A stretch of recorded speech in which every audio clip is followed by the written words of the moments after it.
सुप्रभात। मैं जगेंद्र राणा आज आपसे एक आध्यात्मिक विषय पर चर्चा करते हैं। विषय है आत्मदर्शन। आत्मदर्शन मन उधेड़ मन में लगा है, तरह तरह के विचार उठ रहे हैं, चंचलता है और चपलता है। न जाने कहाँ कहाँ के जमीन आसमान के कुलाबे लगा रहा है मन, और चाहता है कि वो एकाग्र हो जाए, ध्यान लग जाए और समाधि की दशा पैदा हो जाए। तो कैसे हो? पहले तो हम ये जाने कि मन एकाग्र कैसे हो और ध्यान कैसे लगाया जाए। तो क्या एकाग्रता और ध्यान अलग अलग बातें हैं? हाँ, ऐसी बात है। एकाग्रता और ध्यान में अंतर है। यद्यपि ऐसा लगता है कि दोनों में फर्क नहीं है, किंतु बहुत बड़ा अंतर है। हमारे चित्त की वृत्तियां चारों ओर फैली हुई हैं। उनको समेटकर एक जगह, एक वस्तु पर, किसी बिंदु पर, किसी मूर्ति पर लगाना एकाग्रता है। जब वो सारी वृत्तियां चारों ओर से सिमटकर एक एक जगह एकत्रित हो जाती हैं, तब यह हुई एकाग्रता। और एकाग्र होकर जिस पर एकाग्र हुई हैं उसका रूप ग्रहण कर लेना कहलाएगा ध्यान करना। तो जब ध्यान करते हैं तो तीन चीजें होती हैं: ध्याता, ध्यान और ध्येय। ध्याता माने ध्यान करने वाला, ध्यान माने ध्यान की प्रक्रिया, ध्यान माने ध्यान की प्रक्रिया, या यूं कहिए मन को किसी चीज में लगाना। और ध्येय माने जिस चीज पर ध्यान लगाया जाता है या जिसका ध्यान किया जाता है। तो इस क्रिया में ध्यान करने में ऐसी दशा पैदा हो जाती है कि अपना ख्याल ही नहीं रहता है।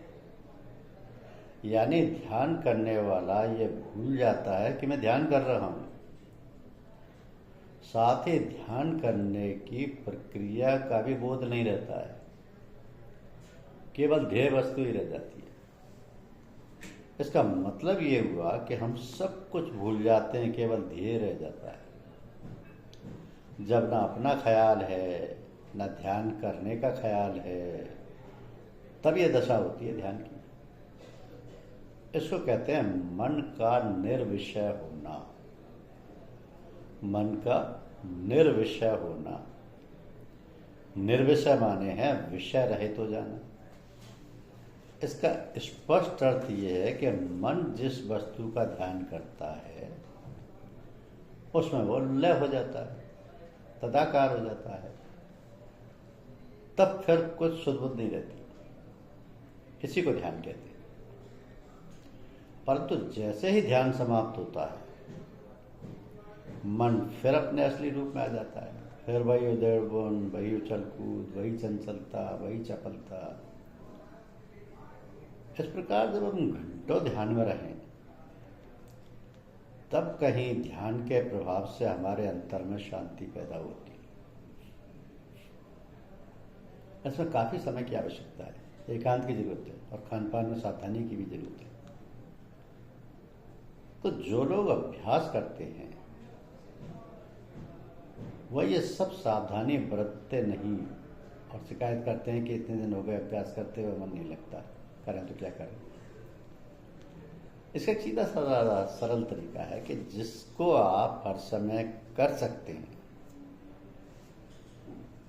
और वो है सचेतन रहना, सावधान रहना या जागरूक रहना। तो सचेतन माने हैं कि हमारे अंतर में जो विचार उठते हैं उनको देखते रहना। ऐसे देखना जिससे हमारा अहम ना काम करे, केवल देखता रहे,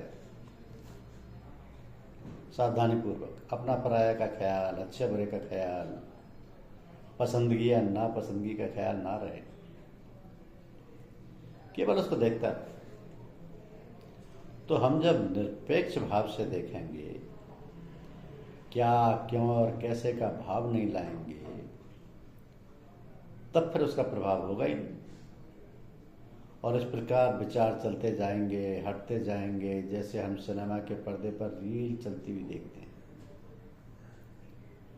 तो सिनेमा के पर्दे पर जो दृश्य आते हैं उन्हें केवल इस विचार से देखें कि ये तो रील चल रही है, दृश्य आ जा रहे हैं, हमारा इनसे कोई सरोकार नहीं। इस प्रकार देखने में सावधानी या जागरूकता में जो विचार मानस पटल पर आते जाते रहते हैं उन्हें केवल दृष्टा बनकर देखते रहें। इस प्रकार ध्यान की एक प्रक्रिया बन जाएगी और इस प्रकार करते करते हमारे अंतर में निस्तब्धता पैदा हो जाएगी, एकांतिक अवस्था पैदा हो जाएगी, शांति पैदा हो जाएगी। इस प्रकार गहन नीरवता और शांति पैदा हो जाएगी। तो हम हृदय की गहराइयों में उतर जाएंगे। तो फिर वहां हमें जो कुछ है वो दिखलाई पड़ेगा।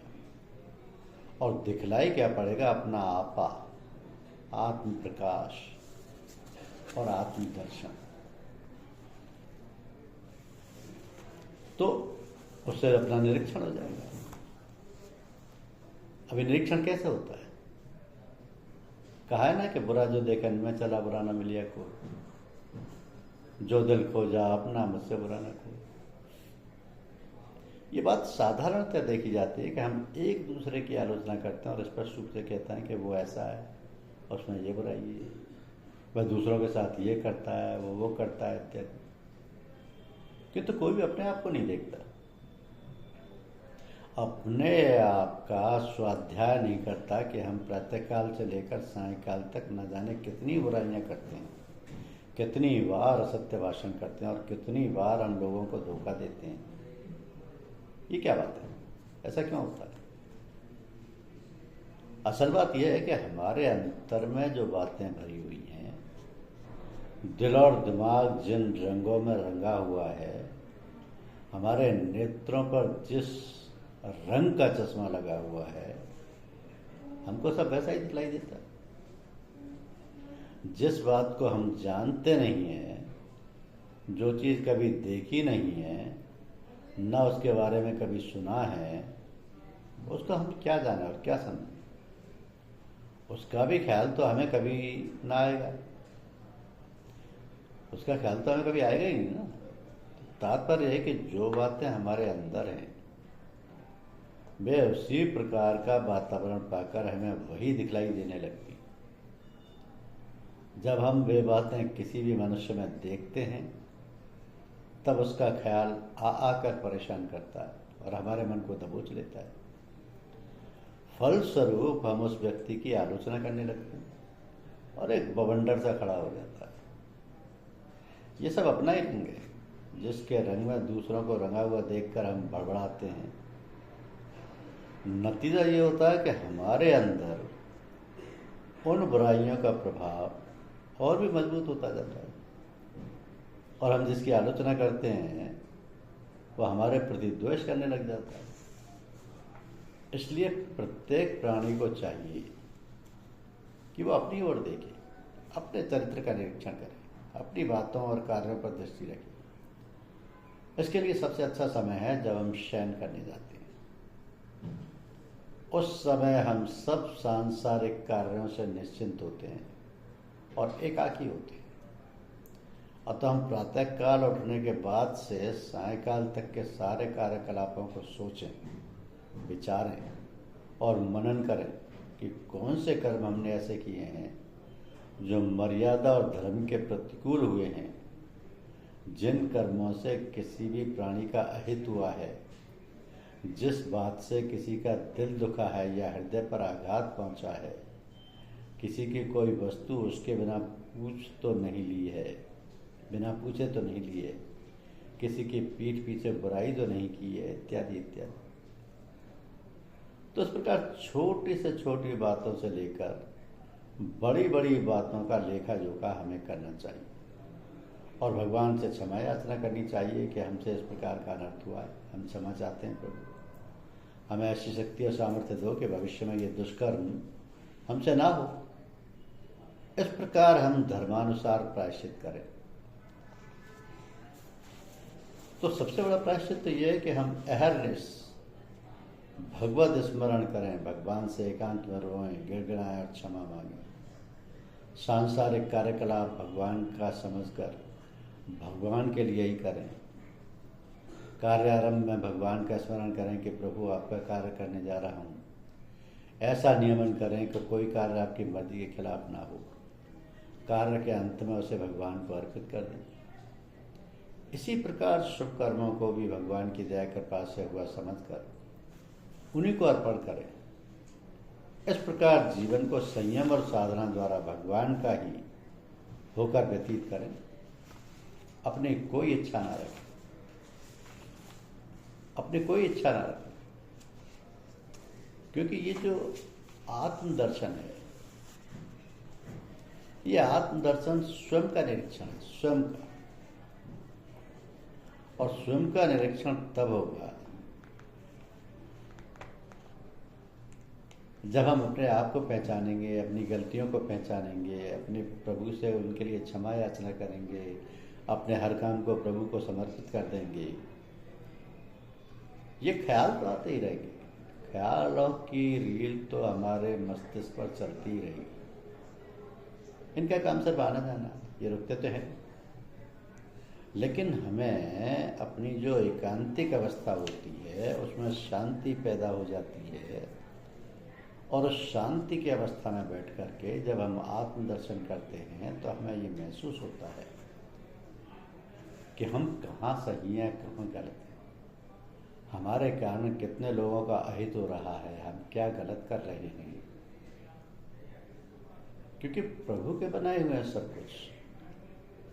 हम जब भी अपने उद्देश्य से भटकें तो प्रभु से क्षमा याचना करें। हर काम प्रभु का है, ईश्वर को समर्पित करते हैं। हाँ, हमारे गुरुदेव हैं तो हर काम गुरुदेव की आज्ञा से करें, गुरुदेव को समर्पित करके करें और गुरुदेव के बताए हुए रास्ते पर चलें। धन्यवाद, शुक्रिया।